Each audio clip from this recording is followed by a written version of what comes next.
ನಮಸ್ಕಾರ ಸ್ನೇಹಿತರೆ. ಭಾರತ ವಿರುದ್ಧ ಸೂಪರ್ 8 ರ ಪಂದ್ಯದಲ್ಲಿ ಸೋತು ಟಿ20 ವಿಶ್ವಕಪ್ನಿಂದ ಹೊರಬಿದ್ದ ಬಳಿಕ ಅತ್ತರು ಮಿಚೆಲ್ ಮಾರ್ಷ್. ನಂತರ ರೋಹಿತ್ ಬಗ್ಗೆ ಹೇಳಿದ್ದನ್ನ ಕೇಳಿದರೆ ನೀವು ಕೂಡ ಸೆಲ್ಯೂಟ್ ಮಾಡ್ತೀರಾ. ಹಾಗಾದರೆ ಸುದ್ದಿಯ ಸಂಪೂರ್ಣ ಮಾಹಿತಿ ಏನು? ಅಷ್ಟಕ್ಕೂ ಭಾರತ ವಿರುದ್ಧ ಆಸ್ಟ್ರೇಲಿಯಾ ಸೋತ ಬಳಿಕ ಮಿಚೆಲ್ ಮಾರ್ಷ್ ಹೇಳಿದ್ದೇನು ಗೊತ್ತಾ? ಹೀಗೆ ಇದರೆಲ್ಲದರ ಬಗ್ಗೆ ಇವತ್ತಿನ ಈ ಒಂದು ವಿಡಿಯೋದಲ್ಲಿ ತಿಳಿಸ್ಕೊಡ್ತಾ ಹೋಗ್ತೀನಿ. ಹೀಗಾಗಿ ದಯವಿಟ್ಟು ಈ ವಿಡಿಯೋವನ್ನ ಕೊನೆವರೆಗೂ ನೋಡಿ ಸ್ನೇಹಿತರೆ.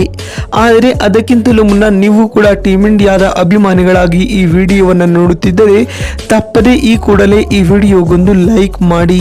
ಹೌದು ಸ್ನೇಹಿತರೆ, ಸೆಂಟ್ ಲೂಸಿಯಾ ಅಂತಾರಾಷ್ಟ್ರೀಯ ಮೈದಾನದಲ್ಲಿ ನಡೆದ ಭಾರತ ಹಾಗೂ ಆಸ್ಟ್ರೇಲಿಯಾ ನಡುವಿನ ಟಿ20 ವಿಶ್ವಕಪ್ನ ಸೂಪರ್ 8 ರ ಪಂದ್ಯವನ್ನು ಭಾರತ ತಂಡವು ಭರ್ಜರಿಯಾಗಿ 47 ರನ್ಗಳಿಂದ ಗೆದ್ದು ಬಿಗಿದೆ ಸ್ನೇಹಿತರೆ.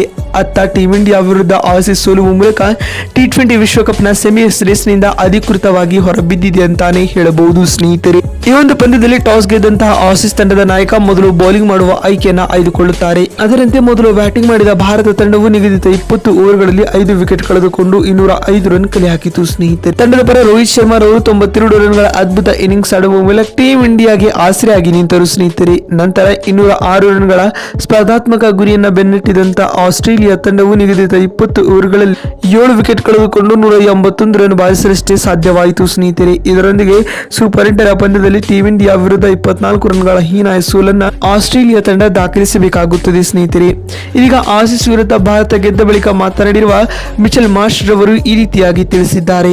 ಭಾರತ ವಿರುದ್ಧದ ಇಂದಿನ ಪಂದ್ಯದಲ್ಲಿ ಆಸ್ಟ್ರೇಲಿಯಾ ತಂಡದ ಎಲ್ಲ ಆಟಗಾರರು ನೀರಸ ಪ್ರದರ್ಶನವನ್ನು ನೀಡಿದ್ದಾರೆ. ಆದರೆ ಟ್ರಾವಿಸ್ ಹೆಡ್ ರವರು ಗೆಲುವಿಗಾಗಿ ಉತ್ತಮವಾದ ಆಟವನ್ನು ಆಡಿದ್ದಾರೆ. ಟೀಮ್ ಇಂಡಿಯಾ ವಿರುದ್ಧದ ಇಂದಿನ ಈ ಹೀನಾಯ ಸೋಲಿಗೆ ಬ್ಯಾಟಿಂಗ್ ವಿಫಲತೆಯೇ ಪ್ರಮುಖ ಕಾರಣವಾಯಿತು. ಅಲ್ಲದೆ ರೋಹಿತ್ ರವರು ಇಂದಿನ ಪಂದ್ಯದಲ್ಲಿ ಒಂದೊಳ್ಳೆ ಮ್ಯಾಚ್ಯೂರ್ಡ್ ಇನ್ನಿಂಗ್ಸ್ ಆಡಿದ್ದಾರೆ. ಅವರಿಗೆ ನಾನು ವಿಶೇಷ ಧನ್ಯವಾದಗಳನ್ನು ತಿಳಿಸಲು ಬಯಸುತ್ತೇನೆ ಎಂದು ಮಿಚೆಲ್ ಮಾರ್ಷ್ ಹೇಳಿದ್ದಾರೆ ಸ್ನೇಹಿತರೆ. ಮತ್ತು ಮಾತು ಮುಂದುವರಿಸಿದ ಅವರು, ಈ ಬಾರಿಯ ಟಿ20 ವಿಶ್ವಕಪ್ನಿಂದ ಹೊರಬಿದ್ದಿರಬಹುದು, ಆದರೆ ಮುಂಬರುವ ಐಸಿಸಿ ಟೂರ್ನಿಗಳಲ್ಲಿ ಸ್ಟ್ರಾಂಗ್ ಆಗಿ ಕಮ್ ಬ್ಯಾಕ್ ಮಾಡಲಿದ್ದೇವೆ ಎಂದು ತಿಳಿಸಿದ್ದಾರೆ.